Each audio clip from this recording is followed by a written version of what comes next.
Coming from here, leading across the hood, I gotta start right here, bring it over to here, and then I can get in front of it, and I'm not extending my arms out to the point to where I might lose my balance.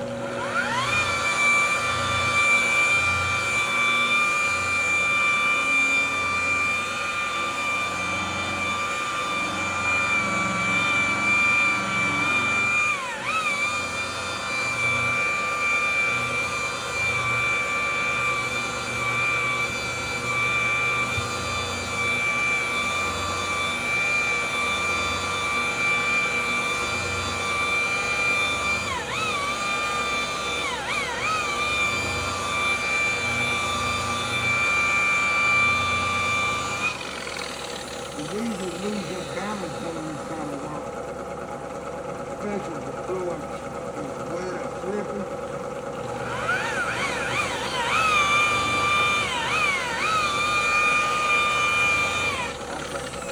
Now I can come right there, and I ain't extending my arms way out here with the bucket. I can come right here now and come straight back. That's the safest way for me. I done tried all kind of angles.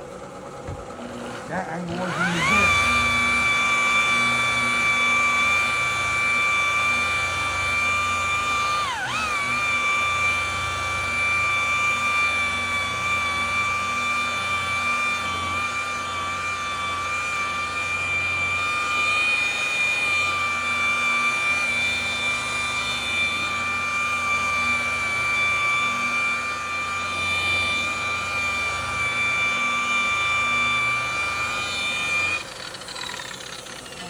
This is part, adjust the hood off, then I'll be ready to take the throttle front fender.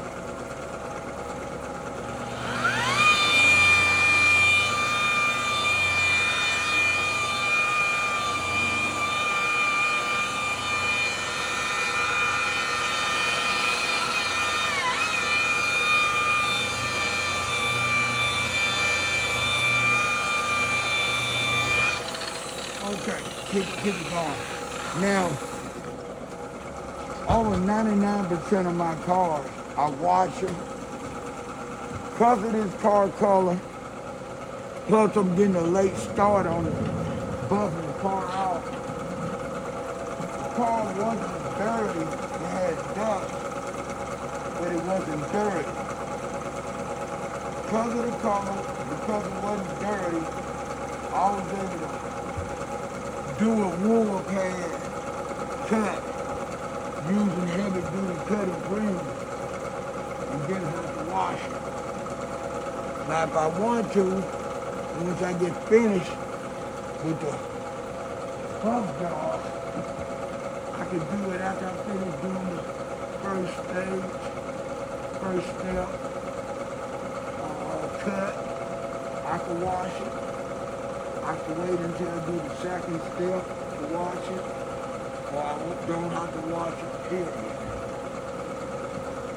Car this color, light dust on it, all the old school details.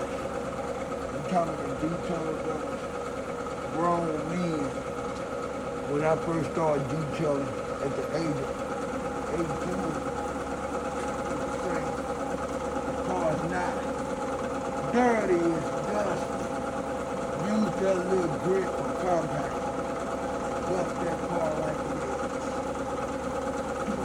That's the prime example of a close job. Let them see. Let me see how the hood looks. That's just one step on the hood, and that's a high-ass gloss for one step, which was a cut with the wool pad and the heavy cutting cream right here. And I didn't wash it. If I didn't tell you I didn't wash it, and if you didn't see me not wash it, you would have thought I washed that car. It's all about just knowing what to do, when to do it, and how to do it. Okay, I'm gonna hit this fender.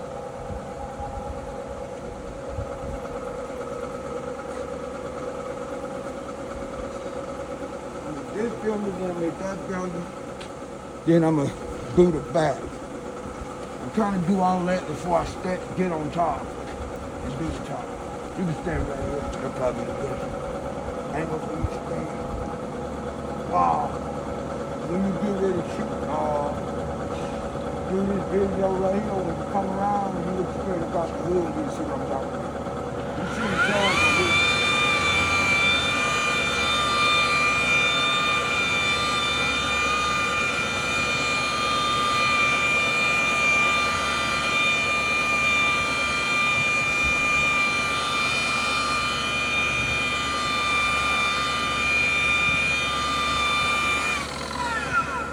That yellow car gonna shine real good. And Z, it's already bright. Double color.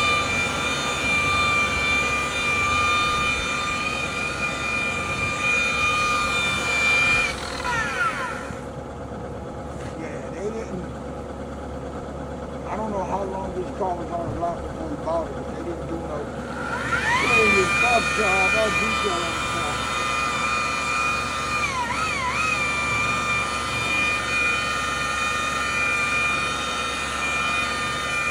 I could tell that by how the inside lungs look.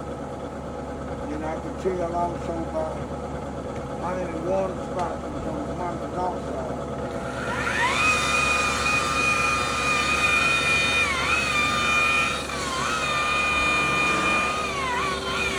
Wasn't no attempt made to keep those water spots out when they put the car on the lot. No attempt. No attempts, none whatsoever. Because it don't show no signs of anybody attempting. Come stand right here, camera person, and just shoot. You been ready, bro, about 30 minutes. Now go straight across this way.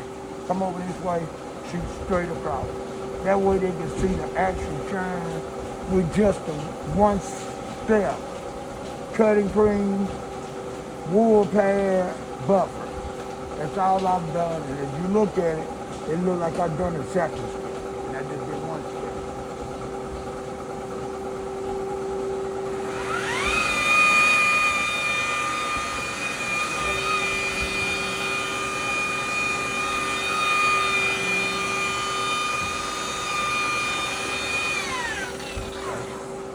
I'm gonna slide over this way a little bit.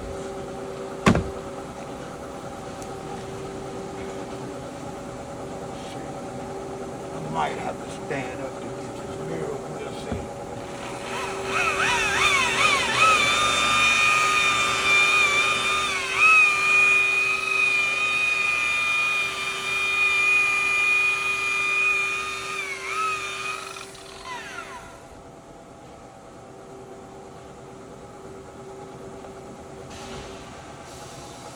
I like the way that hood looks. That look good.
Alright, keep letting me run. I'm gonna explain something right quick.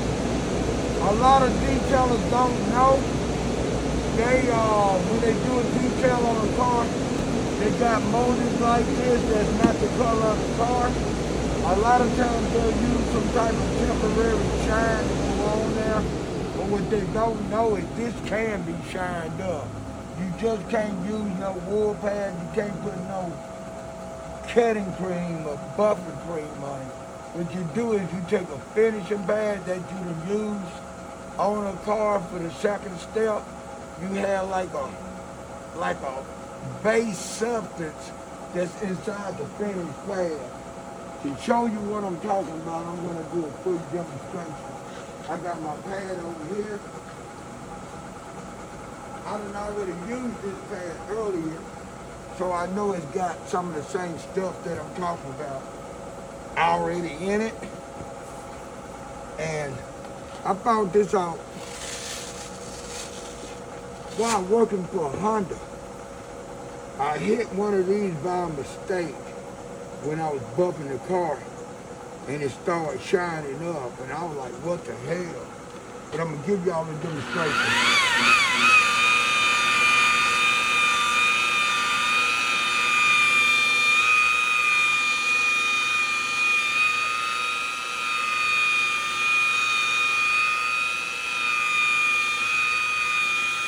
I didn't use no wax, no nothing, just the finishing pad.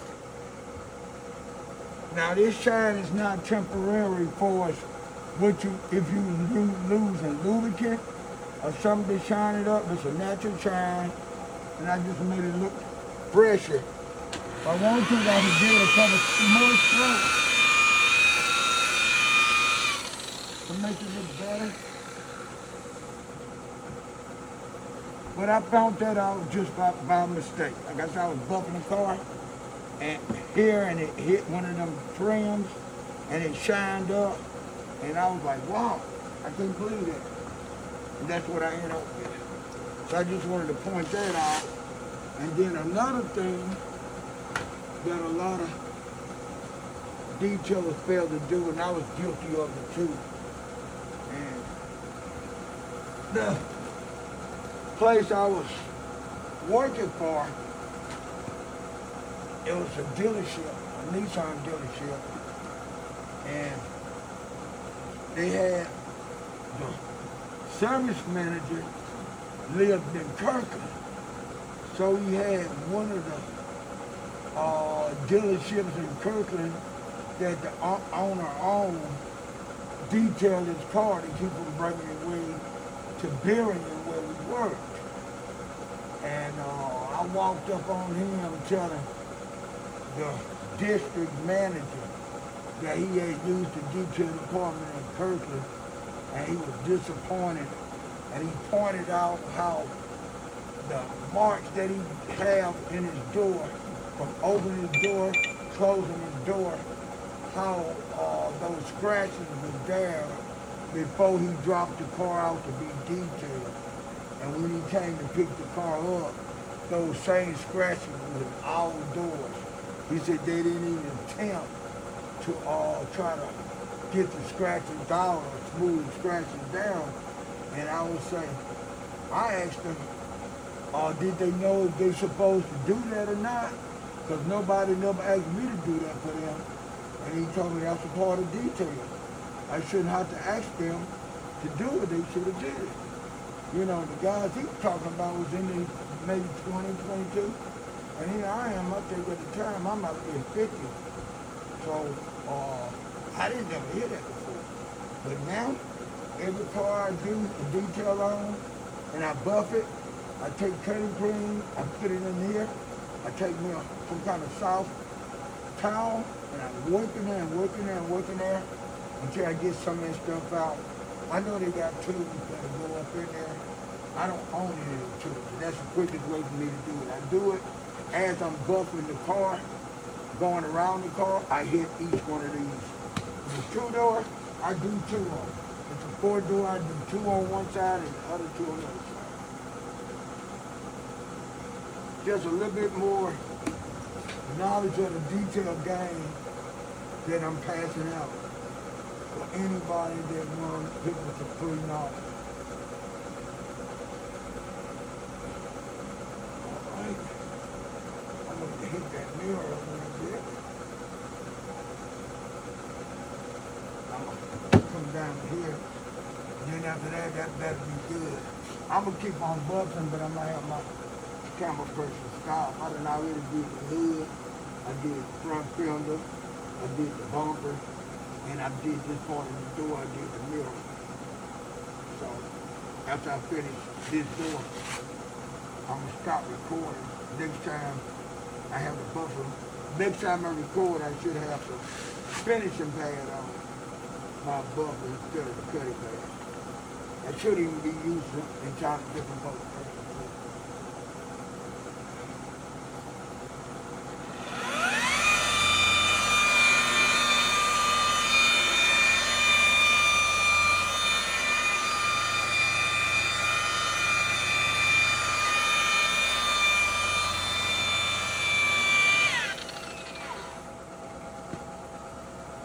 Wipe that filter down up front, get the compound off of it. Don't make it shine like it needs to shine.